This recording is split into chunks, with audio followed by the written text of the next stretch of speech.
What's up, everybody? Evilcrossover back with another reaction video, and this one's for teachers are quitting everywhere, and here's why. So let's take a look, see why teachers are quitting, and we'll go from there.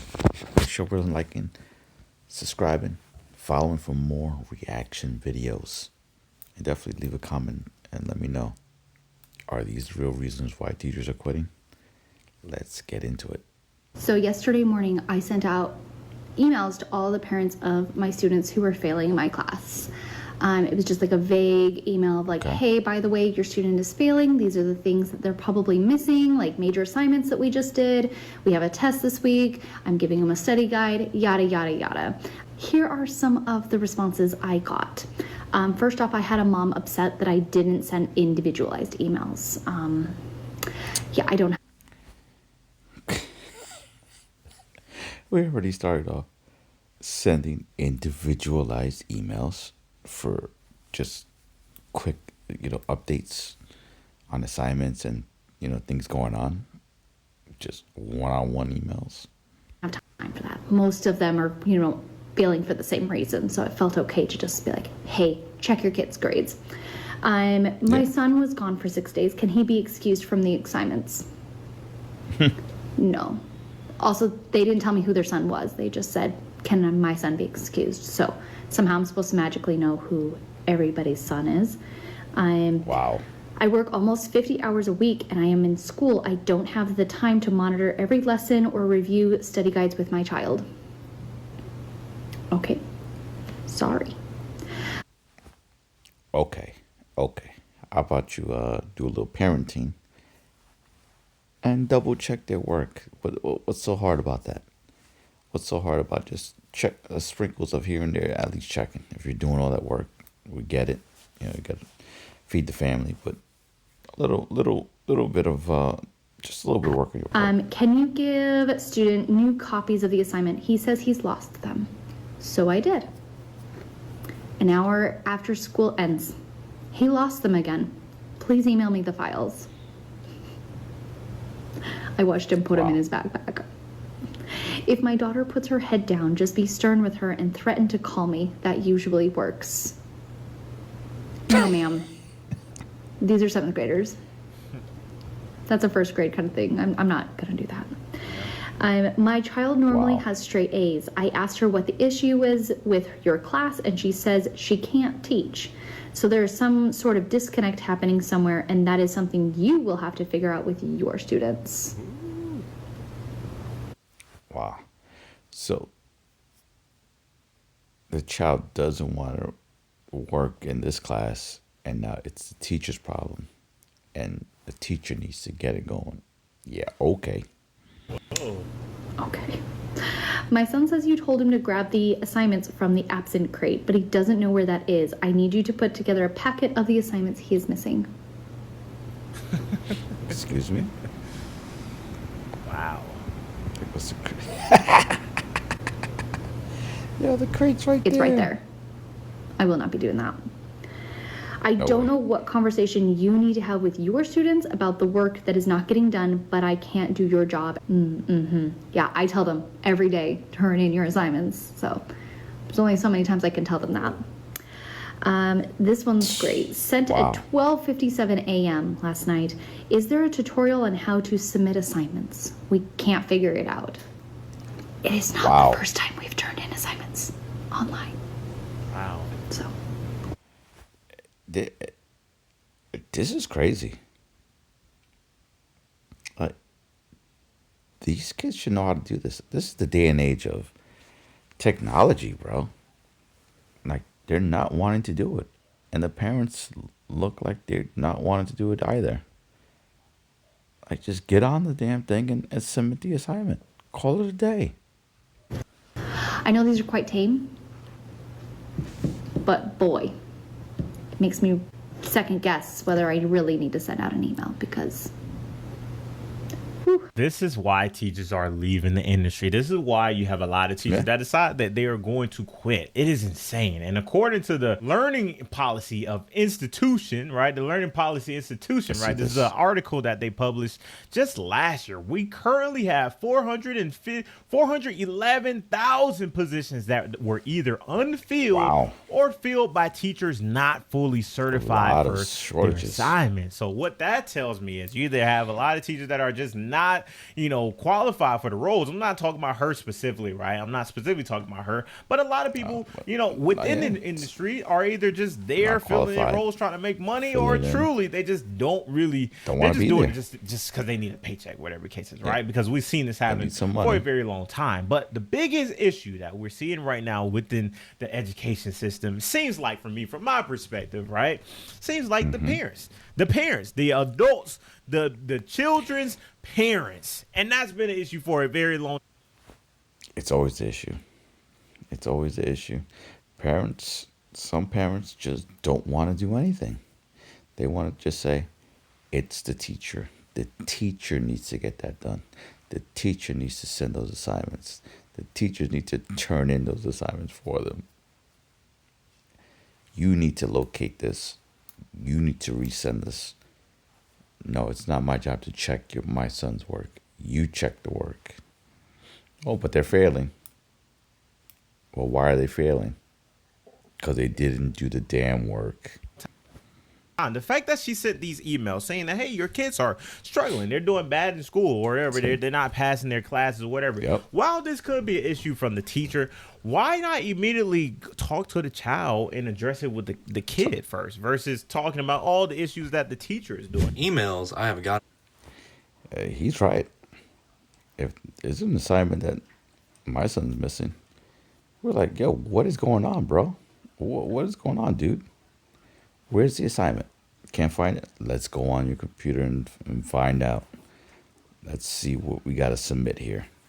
I don't want to hear this nonsense. You're the one that's in the class. You should know what's going on. From parents, part 1. Subject: concern about violent curriculum.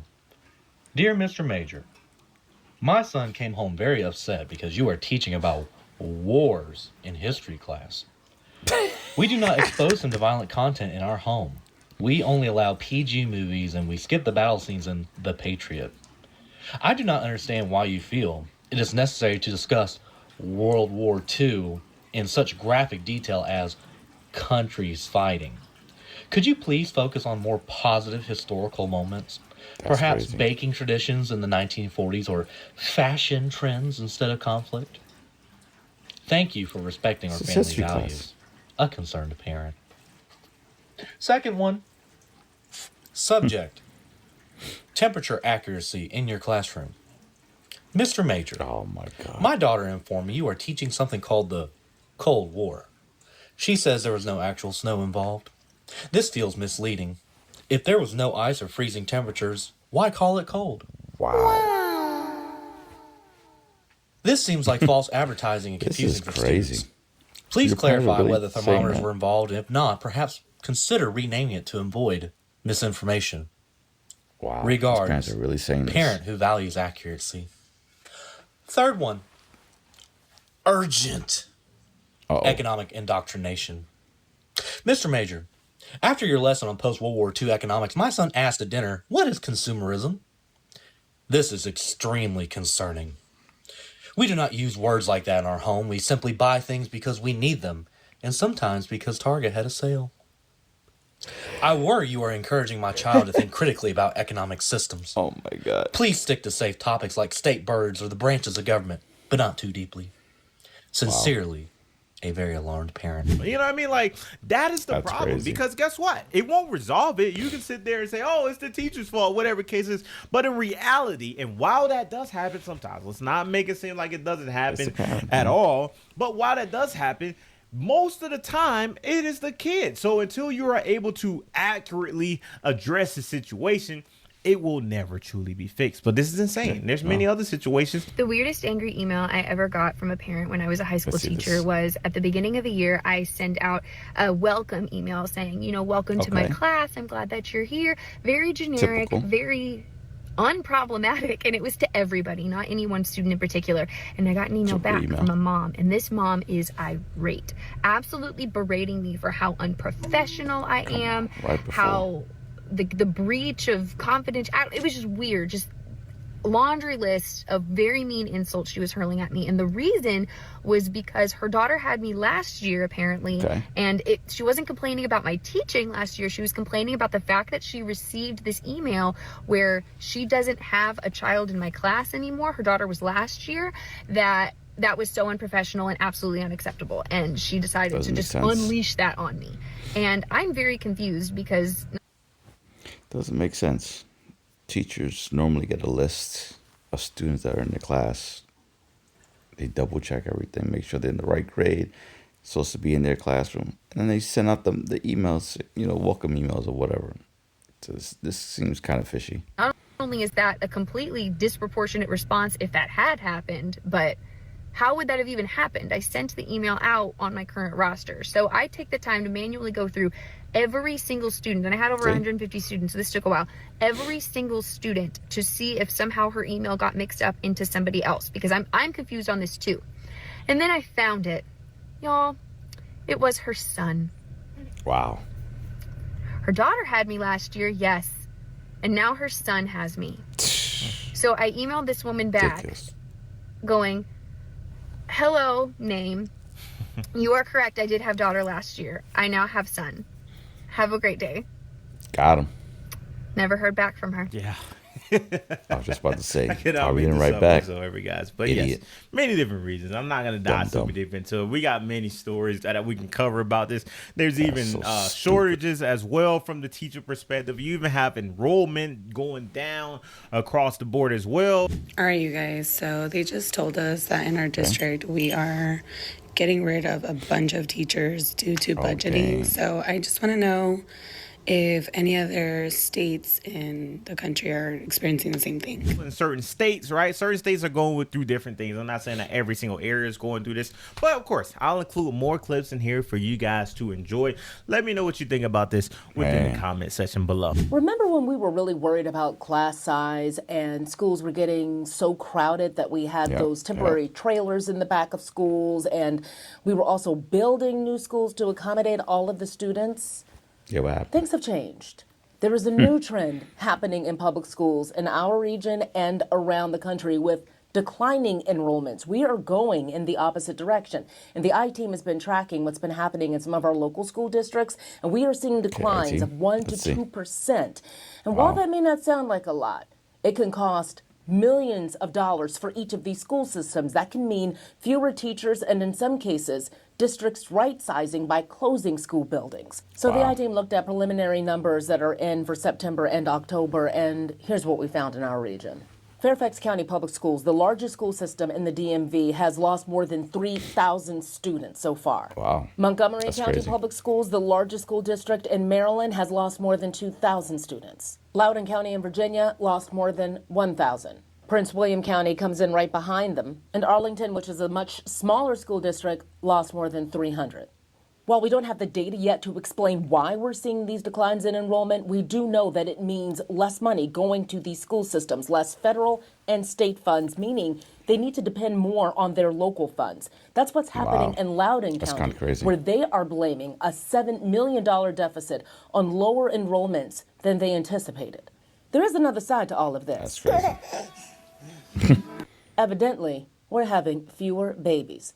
And the National Association for Education Statistics is predicting that we're going to see a 5% decline in public school enrollment across the country by 2031. Montgomery County is predicting that they're also going to see consistent declines up to 2030. Now, again, we still need more data to explain why we're seeing the decline we're seeing, outside of the baby-making thing.